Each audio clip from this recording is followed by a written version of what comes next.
Yes, Dr. Jones, what is your question? It's Inspector Zenigata, but my question is for both. You call him Zenigata, lady. It wasn't.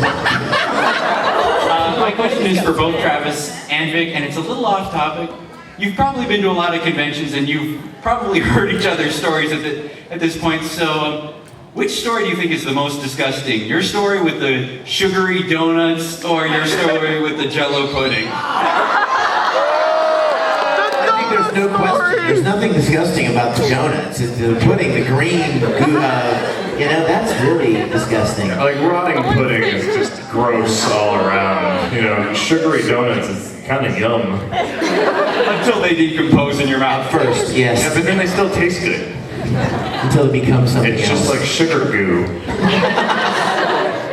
Next question. Hi. I was wondering if any of you have ever met your Japanese voice actor counterparts who played your characters. This is not an Ouran answer, but it is a very valid answer. Of all the years that I've been doing this and all the cons I've done, I've never met a counterpart at a convention, and I was always kind of disappointed that I never did. Until, thank you, I'm getting to it. Until last year, I had the opportunity to go to Tokyo, and I talked to some of my friends at Square Enix, and I said, listen, can you set up a couple of things for me? I would love, number one, to sit in on an anime recording session and see how they do it there. And secondly, I would love to get the chance to meet Romy Park, who played Edward Elric in Japanese.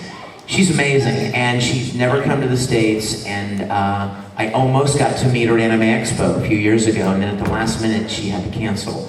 But I bought her a present and everything, and I was so excited to meet her in Los Angeles, and then she didn't come. So for the last couple of years, I've had this present in my closet, just dreaming of the day that I might get the chance to meet her. And so Square Enix set up a dinner. Check this, you guys. I totally was fanboying out on the inside. Me, two guys from Square Enix, two guys from Aniplex, Seiji Mizushima, the director of Full Metal Alchemist, Motsu, the lead singer from the rock band Move, Romy Park, and her manager. And we all went to this little restaurant in Roppongi, and it was the most amazing time. I sat across the table from her, and it was amazing. It was like we're somehow related, because we felt like we were after sharing this experience of this character. But she was the sweetest girl. And we were talking through translators, because neither one of us spoke a word of each other's language, but we never took our eyes off each other. We would just talk and get all excited, and she would be like, I want to hear your Ed. And I was like, I want to hear your Ed. And by the end of the evening, I had her recording, saying the famous miniskirt line in Japanese as Ed. And she swears she wants to come to a convention here in the States. And I told her that Hawaii would be a really good one. Vic, that's why you're #1! You're so welcome. And it's on YouTube, actually. I actually put a clip of meeting her and giving her the present on YouTube, so check it out. What's the search? Oh gosh, I don't know. Search my name and Romy, maybe. Search awesome. Thank you so much. Thanks, Kitty. Hello. This is for Caitlin. What's it like directing and also voice acting in Ouran? It was very difficult. It was hard. It was a large responsibility, but I really loved it. And eventually, once I got used to it and got used to directing myself, I sort of prefer it. It saves a lot of time, because normally if I were directing Vic or Travis, they could record with how they think the line's supposed to go, and if I need it differently, I have to take the time to explain to them what they need to do differently, faster, slower, louder, softer, more sad, etc. But when I'm directing myself, I skip that step entirely. I just know, oh, I don't like that, I'm supposed to do it different, and I just do it differently. So eventually it became very fun, but it was hard. A lot of hours were spent. So the time that I saved and not having to tell myself what to change, I still used because I was really picky about me and how I thought Haruhi should sound. So I loved it though, and she's my favorite character that I've ever played by far, and I would do it every day if I could. Thank you. You're welcome. This is for Vic. I was wondering, how do you get in touch with your inner Tamaki? Honey, it's no inner Tamaki. It's no inner. It's him. You know, what's funny about that is Caitlin was the one who introduced me to Ouran High School, 2 years before it was even licensed. And she gave me a disc with a handful of episodes, I think maybe the first 7 or 8 episodes.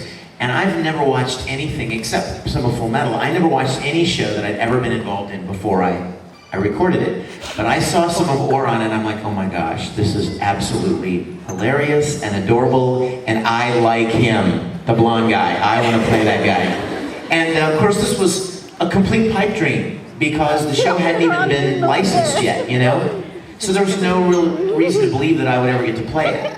And Caitlin absolutely adored the show.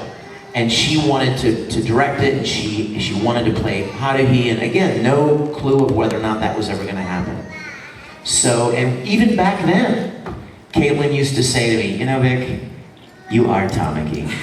You are so Tamaki to him. And then when I saw him playing the piano, I'm like, oh my gosh, I really love this character.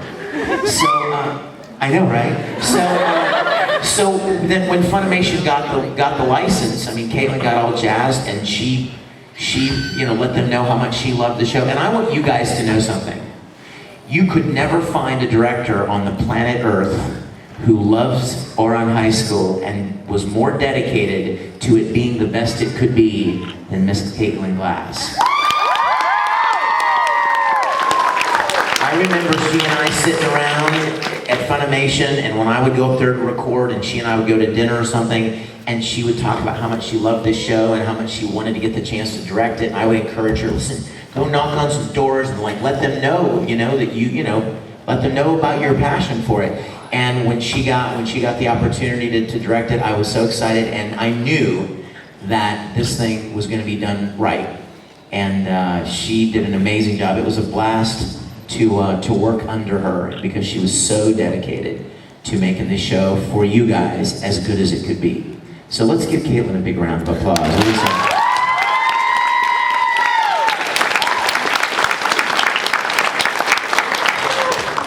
So the answer is there is no inner Tamaki. It's all out here. Hi. Hi. Oh, you look so pretty. Thank you. I was wondering, like, if there was actually like a real life Renge, like exactly like the animation. What would you think of her being a fangirl, like a super fangirl? If there was a real life Renge, what would we think about that? Wow. I would run away. I can't imagine that being a real person. But then at the same time, she's so out there, I wonder she must be based off of someone that the mangaka knew. Like, oh, this is my next door neighbor, or this is that crazy girl at the anime store or something. And oh my gosh, was Monica awesome She or what is awesome. as Renge? She was so Perfect. good. Yes. Perfect. Every time the engine sounds would start and you'd hear that cackling, it was just it was great.